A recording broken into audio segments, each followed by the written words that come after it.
Okay, good evening everyone. So today's set of articles, let's begin with the first article about the Nobel Prize for Economics.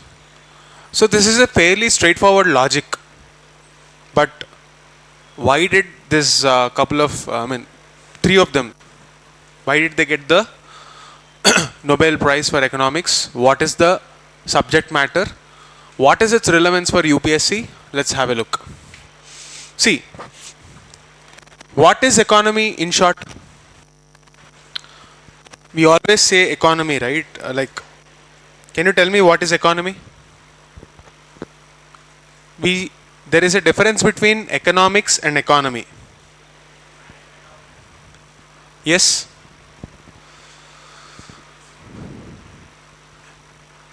See, the subject matter of economy is deciding how do we allocate resources so that society functions efficiently. It is more or less like a management practice that keeps the engine running efficiently.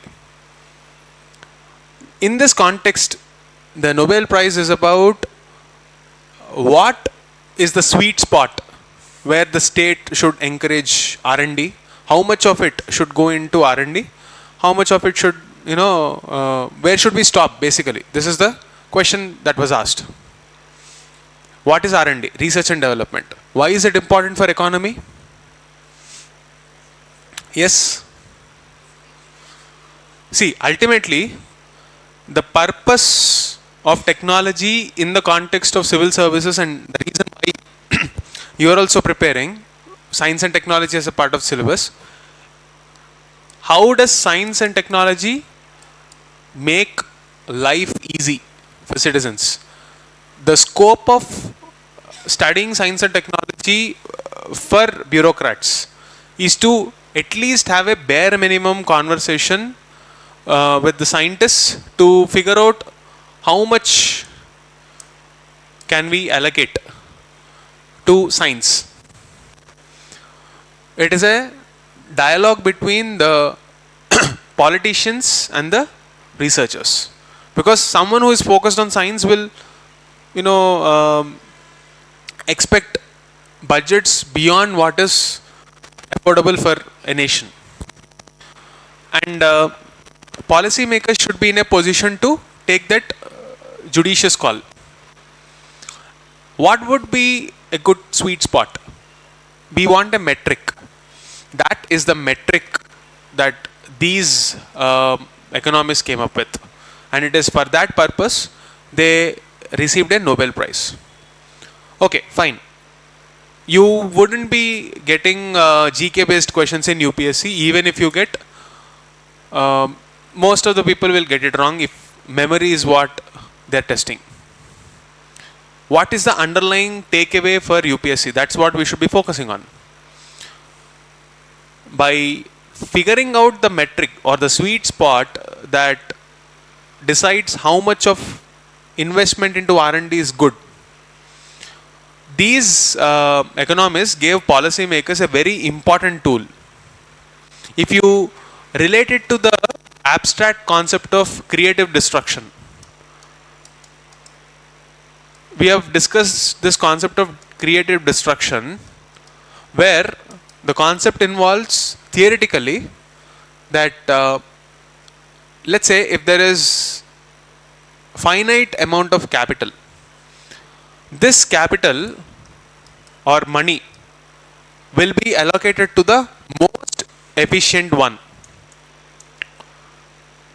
So this efficiency is a metric of science and technology or research and development. A case to the point being the movement of capital from industries that produced CDs, DVDs to cloud storage. The underlying problem that both of these companies solved is same: storage of data.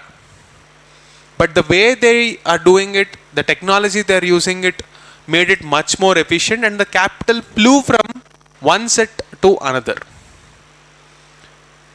And this phenomenon is explained as creative destruction. But to achieve this creative destruction, the policymakers needed a fair enough framework, a metric, and that is what these economists came with, and that is why they got a reward in terms of Nobel Prize. That is what you should be knowing. So the link to R&D and economy can be explained through this efficiency, or if you want a specific metric, how will incremental capital output ratio get better with R&D? This work is an effort to answer that question. You can read the article. I've posted it on the Telegram channel. Just have a look. Next. The future of IMEC.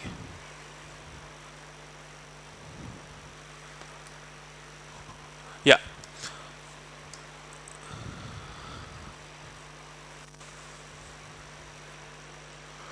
IMEC stands for India Middle East Economic Corridor. See, basically I'll tell you the background of this. Infrastructure connectivity will reduce logistic cost. Yes. So if India has to tap into the resources of Europe, we have to establish multimodal networks. What do you mean by multimodal networks? You need to have a combination of airways, waterways, roadways, whatever mode of communication works best for that situation, we need to have an option. So, Europe being one of the largest markets for India, we came up with this IMEC project which connects India to Europe via Arab Peninsula, like Arab countries and Israel also, Haifa port in Israel. We thought that it would change the trajectory. In 2023, right after the G20 movement, summit was over, we announced this. A couple of months later, on October 7th, there was a war that broke out between Palestine and Israel, which destabilized the entire project. Now that we have a sort of a truce, namesake truce between the two warring factions, we want to know what is the future of IMEC. So what kind of questions can you expect on this? 1. Map based questions directly. 2. You can see a comparative analysis of IMEC and Belt and Road Initiative of China. Both India and China want to establish infrastructure connectivity projects and increase their global footprint. Of course, China is doing it much more aggressively. India just began to do that, and we have seen a setback because of the present security situation. You can expect a question like that also. Other questions that you can expect is the relevance of this project for a shared vision of a shared future vision of both Europe and India.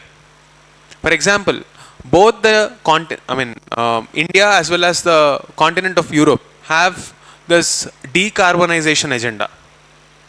So if we establish safe channels between India and Europe, let's say for example for electricity cable connections and also using hydrogen as a fuel, if these pathways are secured, this project will be the basic lever on which we will try to gain that leverage and imagine a shared future with Europe. That is one more advantage we have, and these are the kind of questions you can expect. As of now, what is the situation? Security situation has not exactly been clear. We still have a situation where Israel and Hamas, Palestine, both the sides are not completely withdrawing from the war zone. And even if they do, how long can we expect that peace to remain without a institutionalized framework or a agreement based framework?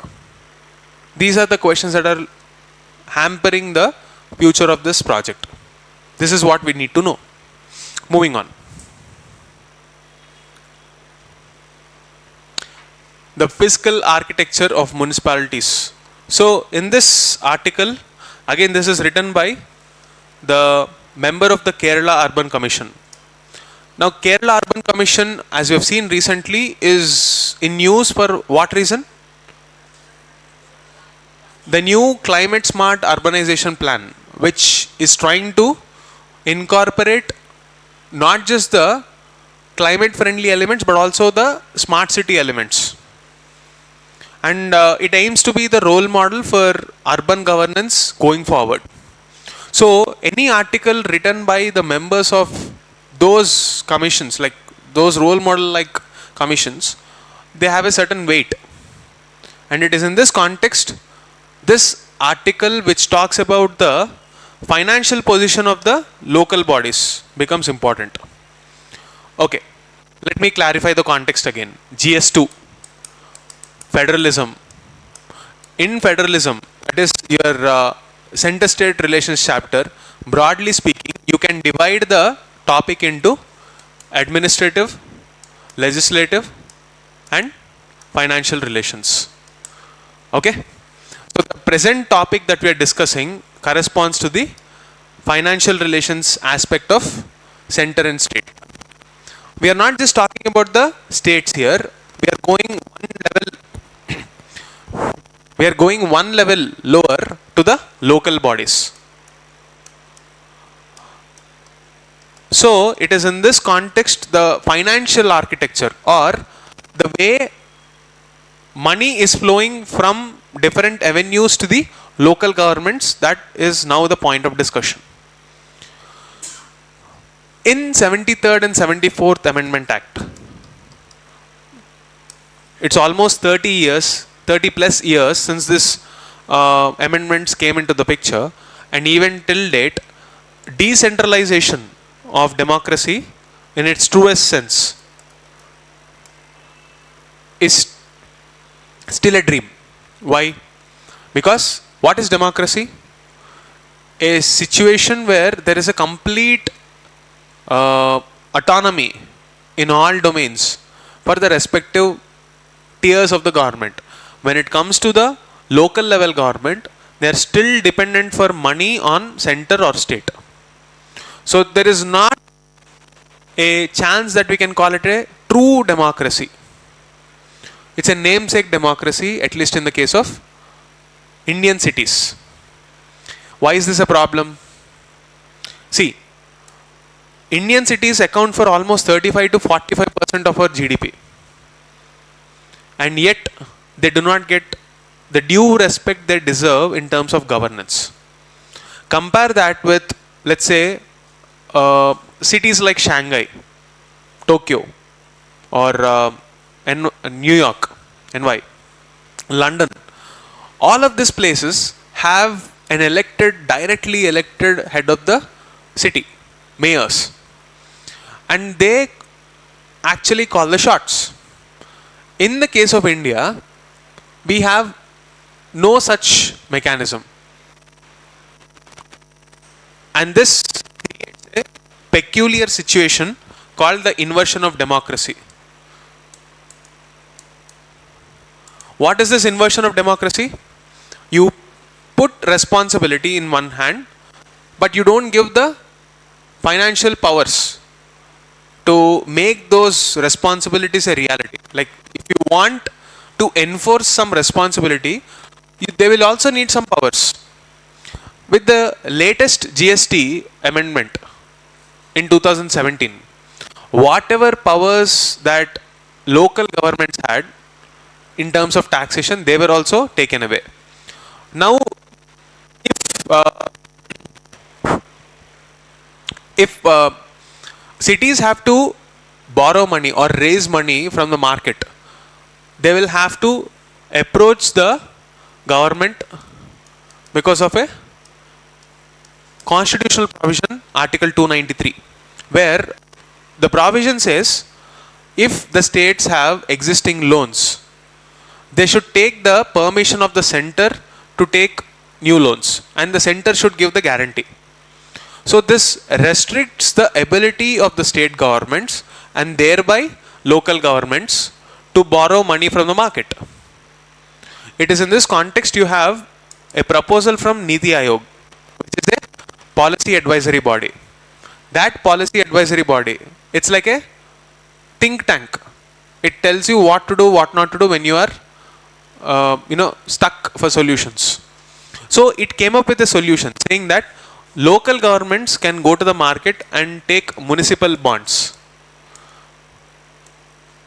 Municipal bond means money that cities borrow to build new infrastructure and promise a minimum return. Let's say 7%, 8% to the borrower. Just for example, I'm telling you. That idea did not take off because again there are a lot of ifs and buts to the growth of cities. State level MLAs funds are now state level MLAs interfere. From the center MPs intervene. There is no proper decentralization of power, no clear demarcation of responsibilities and powers. This is leading to failure of even municipal bonds. So even if you look at the credit rating agencies, these credit rating agencies are just like movie reviewers. They tell you if this particular city's bond is worth investing or not. Even they will merely look at Article 293 based situation. They will say you can invest, you cannot invest, and bluntly brush off the possibility of a city's growth. The whole point here is the very perception of a city as a mere beggar in front of a state or central government. And this is truly an inversion of democracy because they produce the maximum amount of GDP in this country. When you call urban centers the engines of growth, why can't you give them powers? This is the question we need to address. So, what does this article propose? This article proposes a slight tweak in the way we approach the financing aspect of cities. Okay, if city wants money, we should not look at it purely from the existing physical infrastructure or the entire architecture which is governed only through taxes or only through credit worthiness of the state. Because obviously when you don't have powers, you will not be credit worthy. Rather, if we change our point of view, depending on how much return a city can make if this infrastructure comes into picture, and depending on that, if market creates avenues, that will be the game changer. And Kerala is trying to do something on similar lines. We'll have to wait and see how it unfolds, and when the issue comes up, we'll discuss this again. Also, I forgot to tell one more point. This article also gives examples of some good governance practices, especially in the Scandinavian countries. I want you to go through them. Some local governments in the Scandinavian countries, how they are taxed, what benefits they get out of the taxation, and how we can replicate that idea in India. Read this last two paragraphs. Okay.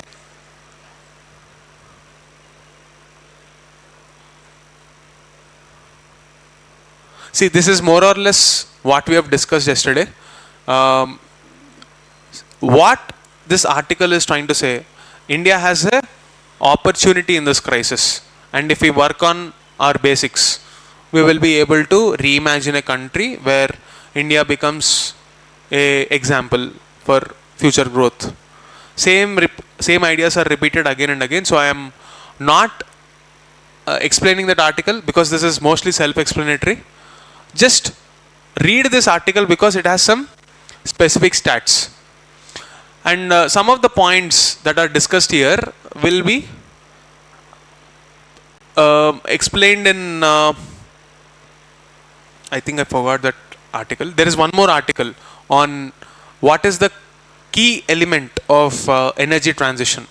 Even that idea, energy transition, just below in the Hindu editorial, just below this, you have had one more article, right? What is the key idea? The key idea is, if India wants to move away from the polluting fuels right now, the future depends on how quickly we grab the access to the so-called critical rare earth minerals. And this is where capital is flowing. India should do something to get that capital and capture those industries and position ourselves in the global value chain. This is what this article is discussing. So these are the new economic paradigms that this article discusses. The shift in capital from one sector to another, one geography to another geography. Nothing new. Simple funda. This has always been the case. Money will flow to those areas and markets where they will get maximum return. India should do extremely well to track those movements and divert our capital resources or position ourselves in that value chains to tap into the next economic wave. That is what this article is talking about.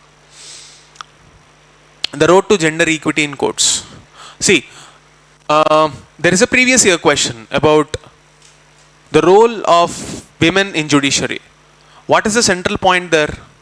There are not enough number of women judges in higher judiciary. Okay? And there is a phenomenon of a leaky pipe syndrome. Use this jargon, especially if you are from sociology background. What does this leaky pipe syndrome mean? Leaky pipe syndrome refers to how women drop out because of the care duties assigned to them in various stages of their life. Let's say a childbirth. If you are a women in 30s, the likelihood of you dropping out of your career is significantly higher, because the policy doesn't support at this point of time to take a career gap without compromising on the career growth. This is one syndrome, the leaky pipe syndrome. This is usually seen in the case of science, where you will see less and less number of women scientists as they move from bachelor's degree to PhD. The same case can also be observed in judiciary, and this is only amplified through the concept of intersectionality. Intersectionality means one disability combining with another, leading to an amplified discrimination. So this intersectionality is actually amplifying the so-called leaky pipe syndrome, even in judiciary. How do we fix this? This is the central argument or the central question raised by this article. There are various statistics to prove her point, which I would want you to go and check. But the central point here is how the article writer projects UPSC as a role model to fix that problem. See, after UPSC tried to encourage gender parity, the situation got very better. For example, the article writer says that the scenario in the IPS is even more heartening. In 2024, 54 women joined the IPS, comprising 28% of the total strength. A significant jump from the previous years. There are many stereotypes that IPS is not meant for women. Those stereotypes are, broken down by institutions of democracy only. A classic case to the point being UPSC. So what we should be learning from this is the way recruitment process is carried out and how it encourages gender parity. If we can bring that element of objectivity and policy nudge even to judicial recruitments, that problem can be solved to a large extent. That is what this article says. So that concludes our discussion on current affairs today. Quite a few repetitive yet relevant and important articles. So please go through them again. That's it for the day. Thank you.